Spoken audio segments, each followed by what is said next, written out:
Welcome, sun. Come and spread your flittering light. Flittering light, those spontaneous moments when a spark of light touches an internal awareness. It illuminates and moves on. But something in us has stirred, and that stirring can create wonders. I was blessed to have experienced magical moments with my students and within myself, for I was changed when I took my Montessori journey. Maria Montessori herself had many moments of illumination, and they did create wonders.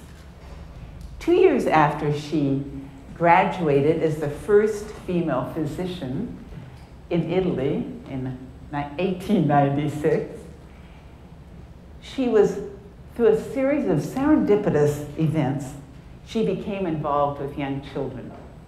Thank goodness. One day, she was asked to visit an institution for children, and at that time they were called idiot children, and they were treated as such. She was wandering through the halls with this caregiver guide, and she noticed children picking up pieces of bread from the floor. And they were feeling them, and they were touching it. The guide disgustingly said, "These children just ate, and yet they want more." Dr. Montessori said, "They don't want to eat the bread. They need to touch it. They need to manipulate it. They need sensorial experiences." From this one, and from many similar experiences, came powerful awakenings that a critical, essential need for each human is to be able to manipulate with their hands, to use their hands. Dr. Montessori said, "Give nothing to the mind until you first give it to the hand." Her passion about sensorial experiences and her belief in their importance eventually formed a strong basis of her educational system. Now, sometimes these flittering lights are more like a floodlight, as you will see in this Wall Street Journal article. The author later goes on to say, what is it about the Montessori education that does foster such creativity? Is there something that we can learn from? Is there something about that Montessori environment that does create such inventiveness? A Montessori colleague of mine said, well, yes, of course we encourage creativity, but most importantly, we don't stifle it. So take a brief journey with me as we look at some of those elements that do uncover and foster creativity through the whole age span of the Montessori education, which includes infant, toddlers, all the way through adolescence. A structural, developmental cornerstone of Montessori education is the prepared environment. Imagine you are entering a classroom that is bright, it's beautiful, it's harmonious. You are greeted with genuine warmth. You feel safe. The materials are arranged beautifully on the shelves. Plants, and sometimes an animal or two or more, are an integral part of the classroom. Everything is lovingly and carefully prepared to honor the work of the individual. Sean Diddy Combs, rap singer and actor, attended a public Montessori school, and he expressed beautifully what can happen in the prepared environment. He said, "I felt like I was nurtured into being someone special." Dr. Montessori talks extensively and passionately about the role of the prepared environment so that the voice of the inner child, the inner teacher within the child, may be heard, and independence may be gained.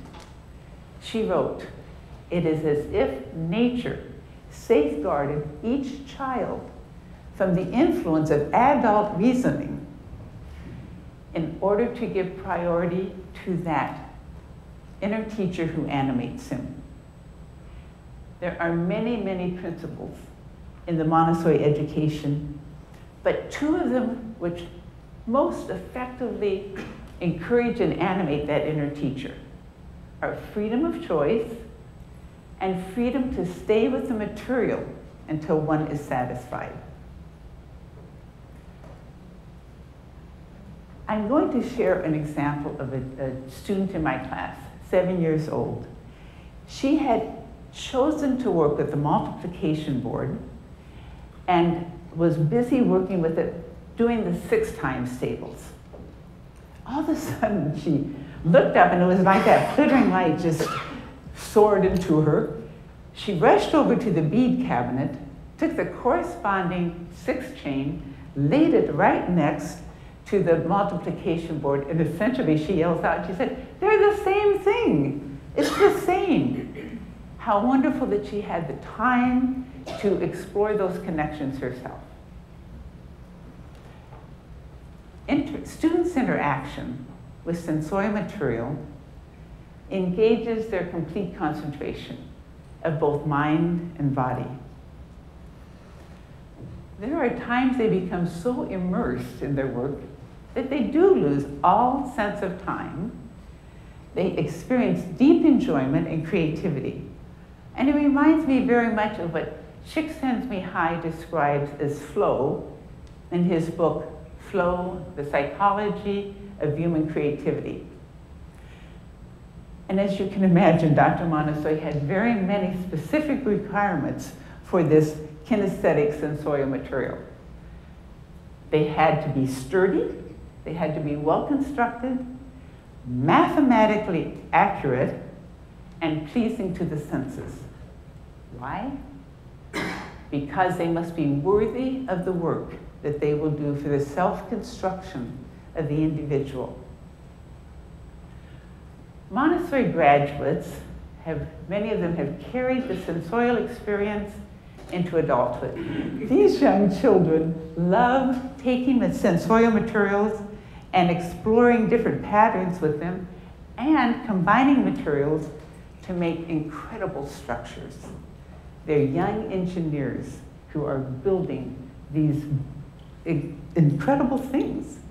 And it's all because they have the time and the choice to do so. And now I want to go back to these Montessori graduates who have carried sensorial experiences with them. Julia Child said, "My Montessori experience taught me to love working with my hands, to try new things, and to have a very friendly relationship with error. and moving from the kitchen into the computer room." Will Wright, creator of SimCity, said, "You learn really complex things in Montessori. Things like the Pythagorean theorem by working with a material called the trinomial cube." He said, "It's all about learning things on your own, rather than having teachers explaining stuff to you all the time." SimCity, he says, comes right out of Montessori. We're going to take a trip, and the flittering light is going to now go to 2 particular passions of mine: the interaction with the natural world and cosmic education, the wonders of the universe. Very perceptive people have said how incredibly important it is that we have a warm and trusting relationship with nature, and how sad it is when that sense of wonder is lost. Why is this so important? Consider, in his influential book, Last Child in the Woods, Richard Love coined a term called nature deficit disorder. which describes what is happening with many of our young children and the conditions as a result, such as obesity, ADD, depression, among others. He then points to research that shows that a healthy, happy connection to our natural world directly corresponds to healthy child development. Dr. Montessori said, how sad the soul of man, especially that of a child, who is not put in contact with nature. She was determined to do something about this sad situation. In her educational program, nature is totally, it's included in every single thing. It's included in the curriculum, in the environment, in the nature walks, in camping. In fact, with the secondary students, spend a long time tending the ground, tending the land. And this student, a secondary Montessori student, has created and is now building a straw bale house. Because there are many creative artists that talk about this incredible connection to nature. Gabriel Garcia Marquez, Nobel Prize winner, said, "I do not believe there's a method better than Montessori for sensitizing children to the beauties of nature and for awakening their curiosity about the secrets of life." And this Viennese architect said, "My Montessori school taught me to have an affinity for vivid colors and to love nature." And now we're going to the outer reaches of the cosmos.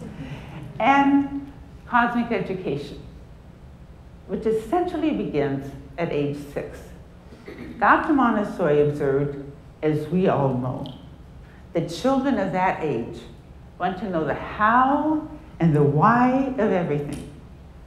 And if that is what they need to feed their brilliant minds, it is our job to give it to them.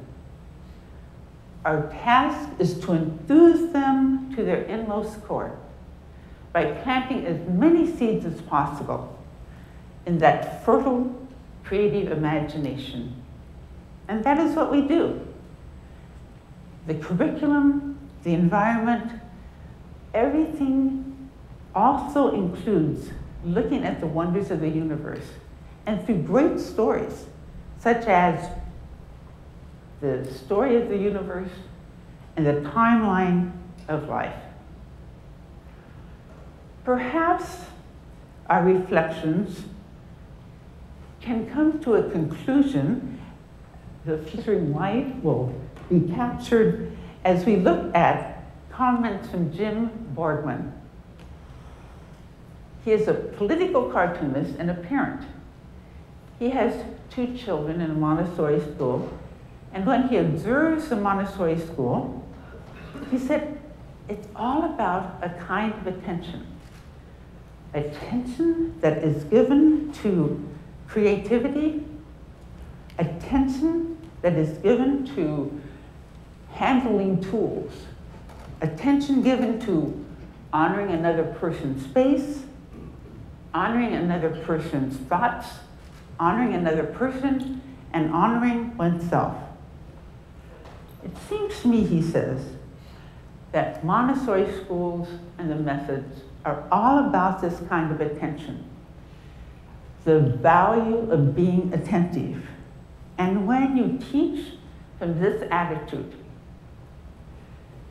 the work and the learning are imbued with worth. And that is a clear channel through which creativity can easily flow. Perhaps some of you have never had any direct contact with the Montessori school, but the principles that have been discussed today that I have talked about can be practiced at any time, in any place. Adult Montessori for adults is talked about the elderly, so that the flickering light will surround us all and will enrich our world. Thank you.